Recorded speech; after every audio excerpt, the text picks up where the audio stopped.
I'm going to start with you, Jason, just get right into it. Last season, you asked the staff to remember that Newport Beach, this small town, reputation matters. Think things got a little better in season 3? You know, are people listening to that advice? Not generally.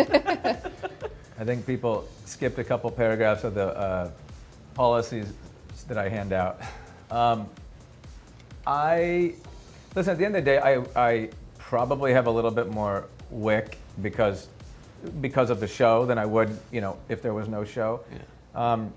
I also think that at the end of the day, I mean, they're real people. I mean, it's kind of unrealistic in a way to be running a business and then just because we do run the business. I don't want it to be formal. You know what I mean? I want to be working with my friends and my family, and I like creating that environment. So I think with that, with the positive of having those close relationships and that enjoying that, comes with the negative of there being more personal aspects of people's lives in the office, if that makes sense. Yeah, but how about being a small town? I mean, everybody knows everybody in Newport, so how does reputation matter? I mean, if you blow it, does word get around in Newport? Yeah, I'd say more than, I mean, of the offices that we have in SoCal, in LA, San Diego, and Newport Beach, I'd say Newport Beach is the smallest, more close-knit community of those three, and I think that our reputations are probably more important in that town, and people talk more in that town than any of the other areas where we have offices. As the boss, do you feel pressure to keep competition up? Do you think competition in the office is good for business, or? I think that competition is healthy in all businesses, honestly. So, yeah, to the extent that there are, you know, that there's an ego between San Diego and OC and LA, I think it's great. You know, and quite honestly, all the offices are very close in terms of their production. And I think that seeing other agents get success, like I think people here seeing Kayla sell a $25 million house, as an example, motivates everyone to work hard and say, I can do that. You know, when I started in business, I joined an amazing team of women, and I was so inspired and so motivated to see how successful they were, and I was like, I can do this. So I think that that's how people I think people coming into the office and seeing other people work hard and become successful is exactly what motivates people. Yeah, I would agree. And Ali, let's go. Let's a couple questions for you. So obviously, coming into the office, there's some questions about your ability and your fit, and did you have what it takes? How is that playing out in season 3? Do you feel that you represented yourself well? Do you feel that you've answered that questioning of your ability?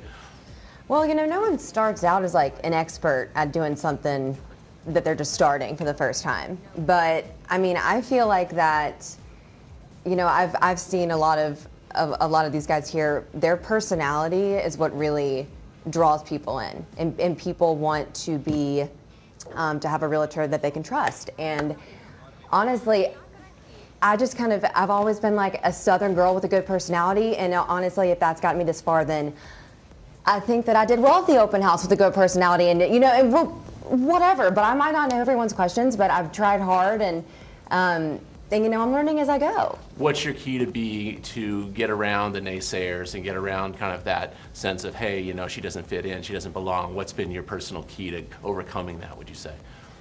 Well, I just don't really care. I mean, like, and that's not me being disrespectful or rude to someone's opinion about me, but I'm just saying, like, again, like I said, no one starts out being an expert at something that they do for the first time. There's a confrontation between you and Alex Hall. Saw that. You called her a liar. What's the drama there? What's going on with that? Well, a liar is a liar is a liar. And I don't think that, you know, she's shown us any differently, that she's been hateful and spiteful and pretty mean about a lot of the women that she works alongside with in the office if she comes to the office. But I think in the situation with Kayla in the podcast, like, you know, I guess the viewers and fans, like, go listen to the actual clip of what she's saying, but she's saying about the only single mother that has also worked her butt off too. So it's, you know, liar's a liar's a liar. Hey, you know, yeah.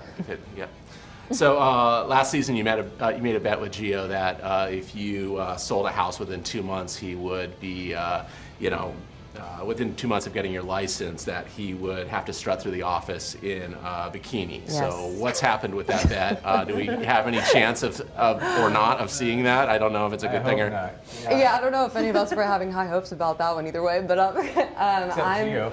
yeah, I guess we'll have to see. I don't know. Maybe he'll be walking in that office soon in a Miss USA bikini. So stay tuned. She doesn't have her license yet, so she's waiting for the test. So when she does, she has. So I'm saying it's always possible. Gonna have 60 days. Please don't sell a house. Please Right. do. I'll forego my commission. I think a lot of people actually like encouraging me not to, just so that won't be it's not really a sight for sore eyes. So a little grooming might be in order, right? Down there. No, probably not. He probably groomed. Yeah. Hey, Austin, what can you tell me about the beef with Sean? What do you want to know?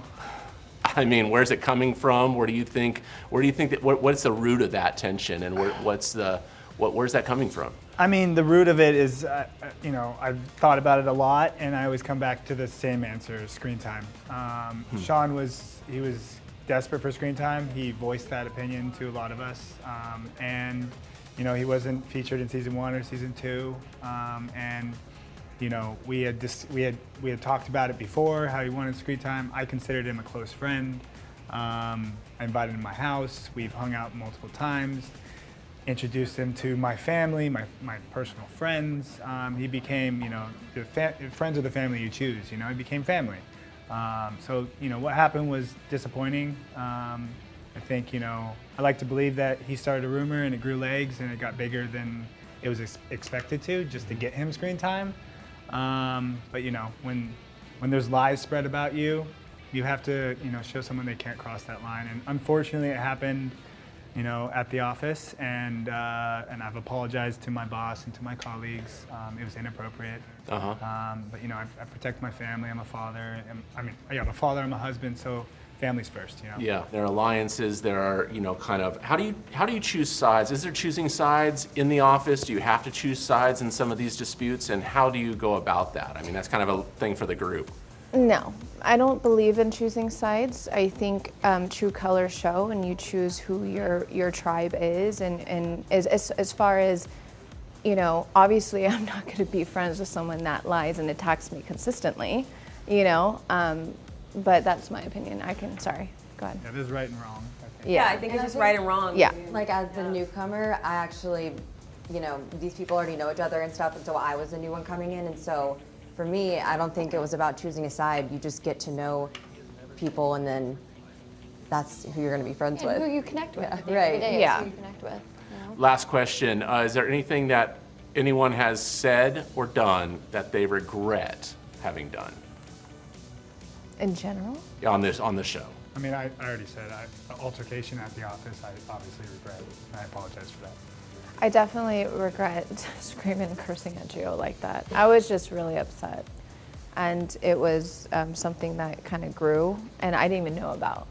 And I thought me and Gio were friends, and then it just ended up turning. So I do regret reacting that way. I think it was inappropriate.